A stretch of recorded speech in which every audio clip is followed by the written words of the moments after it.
everyone! Ito na nga yung part 2 ng last video ko. Nalobat nga yung cellphone ko kaya ayan nakatulog yung auntie nyo. Na-late na nga ako ng gising dito, IB. Tinatamad pa yung auntie yung pumangon. Tinupi ko na nga muna yung kumot namin. Nagising na nga lang talaga ako na wala na pala sa Jepoy sa tabi ko. Pagbukas ko nga ng bintana namin, IB, madaling araw na pala. Kaya feel na feel ko talaga yung sun kiss dito. Tinayo ko nga muna yung foam namin. Paano ba naman kasi kung hindi ko ito itatayo yung pusa ang matutulog dito?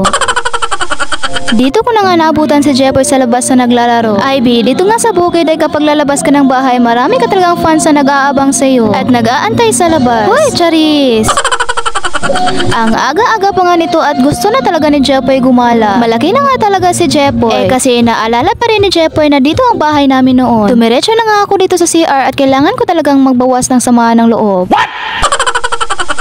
Paglabas ko na nga CR ay naabutan ko na nga talaga si Jepoy dito na umiiyak. Kasi hinahanap niya nga talaga ako. Nagtimpla na nga ng kape dito si Papa. Pero kami nga muna ni Jepoy ay nag-igot-igot muna sa labas para manghanap ng mga prutas. Ang swerte nga pa naman namin ni Jepoy at may nahanap kaming prutas dito. Isa nga to sa mga paborito kong prutas. B, kailangan talaga nating magsariling sikap para may makuha tayo dito. Hindi nga to mawawala yung little assistant ko. Kung saan nga ako pupunta ay dapat nandun din siya. Nagulat na nga lang talaga ako. Paano ba naman ang tawag ni Jepoy dito ay apple?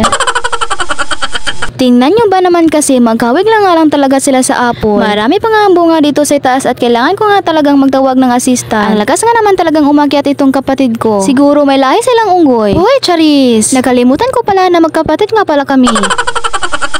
Wala na nga kaming ibang kasama at ako na nga lang talaga ang taga-salo. Kering-kere ko lang talaga yan. Pero medyo masakit nga talaga sa kamay. Kaya halata nga dito sa video na masakit na nga talaga yung kamay ko. Kaya ibinigay nga ng kapatid ko yung t-shirt niya. Siguro naaawa na nga siya sa akin. Sobrang dami na nga nitong na-harvest namin. Kaya sinabihan ko na yung kapatid ko na bumaba na. Namangha nga talaga ako dito kasi kasing laki nga lang talaga ng apple. Ganyan nga karami yung na-harvest namin ngayon. Sayang nga lang talaga at ang iba nito ay nalaglag lang kasi wala nga talagang kumukuha nito. Tingnan nyo nga naman, kasing laki nga lang talaga ng kamay ko. Hindi ka na talaga magsisisi dito kasi sobrang tamis nga talaga. Dalawa nga lang ang nagkasya dito sa timba. Ganito lang kaliit yung buto niya. Sinubukan ko nga itong buksan, IB. Mabubusog ka nga talaga. May nakita nga akong mini dwarf na langka dito sa amin. Hindi mo na nga kailangang tumayo pa para makuha yung bunga. Tingnan nyo, pinakaupo nga lang ako. Tinawag na nga ako dito ni Jepoy kasi gusto niya nga raw kumain ng apple. Hoy, hindi yan apple.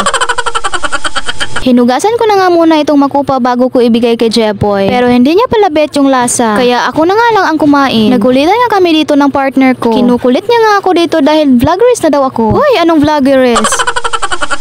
Nakalimutan ko nga na birthday pala ni mama ngayon. Wala nga kaming gaanong handa. Nagkatay nga lang kami ng dalawang manok. Sinabihan ko nga si mama na isabay nala yung birthday niya sa birthday ni Jepoy. Paano ba naman kasi ikinapos kami ngayon? Mabuti na nga lang talaga at pumayag si mama. Kung mapapansin nyo nga ay minamasahe nga ako dito ni Jepoy. Nagkulitan muna kami ni Jepoy dito sa kwarto. Dahil marami na nga sila sa kusina na nagluluto. At wala nga akong katalent-talent sa pagluluto. Tinawag nga ako dito ng kapatid ko para magkantahan nga raw kami. IB, enjoy na enjoy nga si Jepoy. Nauna na nga kumanta yung kapatid ko at napasayaw nga dito si Jepoy. Kami nga dito lahat ay kumanta. Pero may kanya-kanya nga talaga kaming sariling performance. Hindi nga talaga magpapahuli yung mama at papa ko. Hataw na hataw nga sila sa pagkakanta. Kahit wala nga kaming gaanong handa ay nag-i-enjoy naman yung mama ko. IB, hindi rin ako magpapahuli sa kantahan. Pambato ata to sa pamilya namin. Hoy, nakakaloka. Nag-iba yata tong lyrics sa kinanta ko.